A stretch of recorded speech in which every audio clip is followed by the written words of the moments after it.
Jocko, from your experience or observation, how does one learn humility?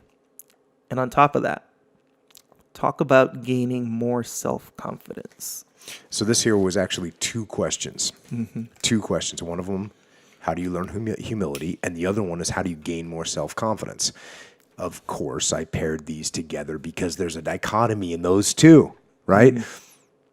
If you have a bunch of self-confidence, then you're not being humble. And if you're being too humble, then you don't have self-confidence. So a good analogy of this, of course, what we were just talking about is jiu-jitsu, because when you start jiu-jitsu, and we'll turn this into a metaphor for life, but when you start jiu-jitsu, you very quickly learn, number one, that you can get beat, that you're not everything that you thought you were, right? And at the same time, you start to gain confidence. I mean, it makes you more confident because you realize that as you have knowledge, it's the things that other people don't know. And so it's the same thing with life, because if you're in life and you step out into the arena, right, you're going to realize that you don't know everything. That's something you're going to realize. And the more that you realize that you don't know everything, the more it humbles you, but also in a reverse way actually makes you more confident, because now you're gaining knowledge because you are stepping into the arena.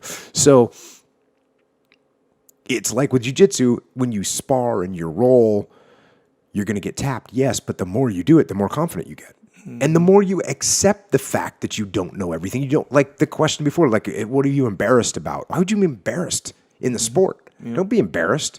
Go there and get tapped out. Good. Yeah. You're learning, and that's what you have to do in life. If you want to gain humility and you want to gain self-confidence in life, you have to get on the mat, right? You got to step up in lead. You got to step up and talk. You got to volunteer for the hard job. You got to take risks. That's how you're going to gain the confidence and the humility, because sometimes you're going to get beat. Sometimes you're going to win.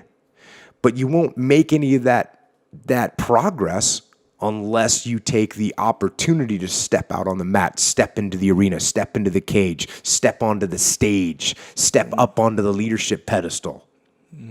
That's how you make it work. Because when you're humble, that's where humility comes from. You realize that you're not perfect, and you realize that nobody is.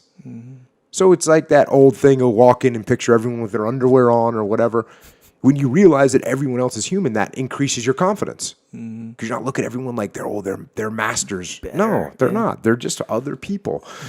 And so that's what I would do. If you want to gain confidence and you want to gain humility, both of them, get out there, get on the mat, get on the stage or in the game, into the leadership position, whatever the case may be, and live. And don't be embarrassed. And don't be abusive when you do well. That's the thing. Again, that's the thing about jiu-jitsu, and it's the thing about life. You realize you're not going to be, there's always going to be someone that's better than you. That's okay. Just be humble. Learn from it. And when you know that there's other people that are going to be better than you, it's okay. You can be confident in what you can do because you know you're going to be better than other people.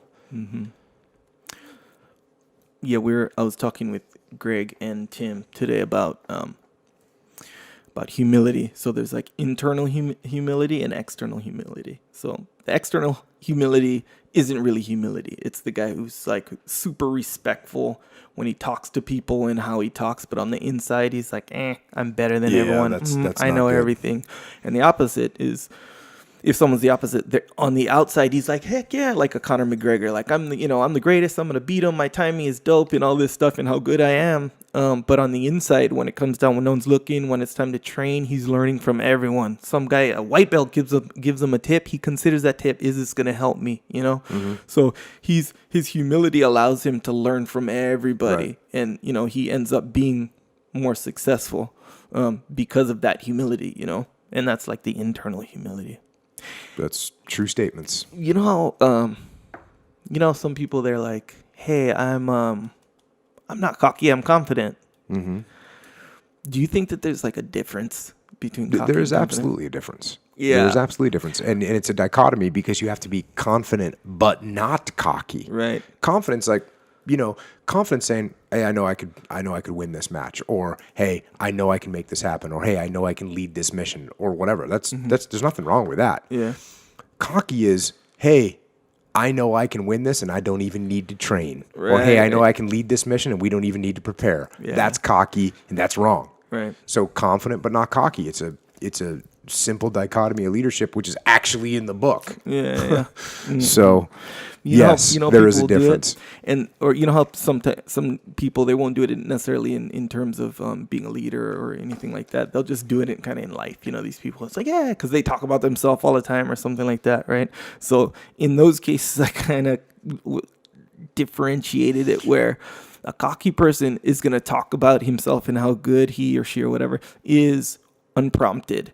Confident is they're going to answer honestly about how they feel about their preparedness or skill or whatever, but it has to be prompted.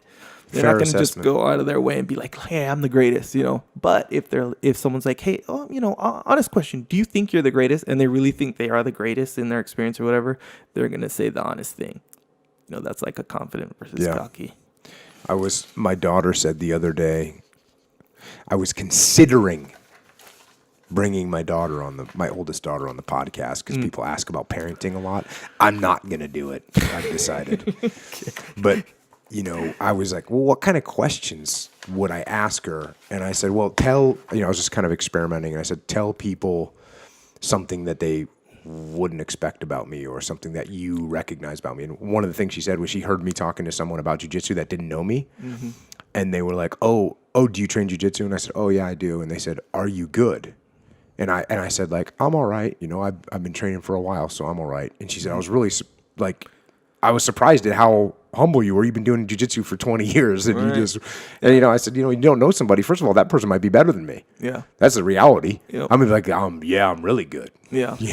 Yeah. And you know what? I'm listening to this and I'm trying to think, in my experience, your reaction to any jiu-jitsu questions in that way. I don't think I've ever heard you, and I've known you for 10 years, I think, maybe 8 years or so. Mm-hmm. I don't think I've ever heard you say, yeah, I tapped that guy out. I don't think I've ever heard you say that. Yeah, maybe if I asked you, no, I can't really picture you saying that. Yeah, I tapped him out. Yeah, it's one of those weird things too, because it in a one way, it means something.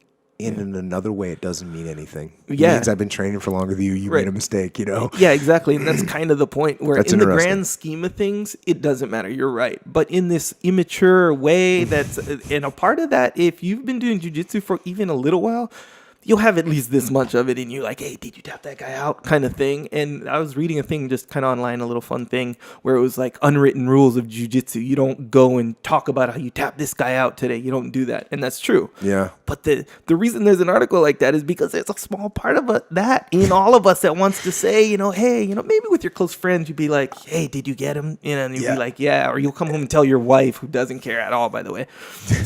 But it's there in you. Yeah. But with maturity, you're not going to go and say, hell yeah, I tapped him out. Yeah. But with you, I mean, especially now, we're kind of close.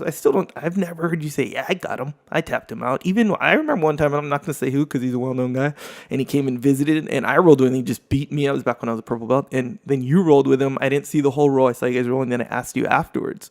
I was like, hey, so, all I said was what happened, because I remember that's how you'd always ask me, hey, what happened, how'd it go kind of thing. Yeah. And then, so I asked you that, and you were like, it really felt like you wanted to say it, but it was like almost like you had this rule almost or something. Yeah. You were like, we were getting after it. And you just left it at that. I was like, all right, I respect it. That's interesting. But and I just kind of realized that now I don't think you've ever said that. Yeah, I think that's probably a decent policy to have. Yeah. I had a guy one time that passed my guard. And me? No, it wasn't you. Somebody passed my guard and held it for about a second and a half and then stood up and literally ran around screaming. That was his victory. Yeah, you told me about that. Yeah, I was kind of wow. It's strange. That was probably strange to you, but although I would maybe I'm not saying I would never do that. I might do that as a joke, you know. Yeah. But man, I feel where he was coming from. I'm being honest with you. You know, actually, for a while, this held me back because people got so intent on passing my guard that I had to defend it as if I was defending a tap. Yeah. I'm not kidding. Yeah, and so see? now, and then finally, like probably 6 months ago, maybe a year ago, I just said, you know what, I'm gonna start letting people pass my guard just so I can play different parts of the game. Right. And so now I just, I'm not that concerned about it anymore. People getting all crazy.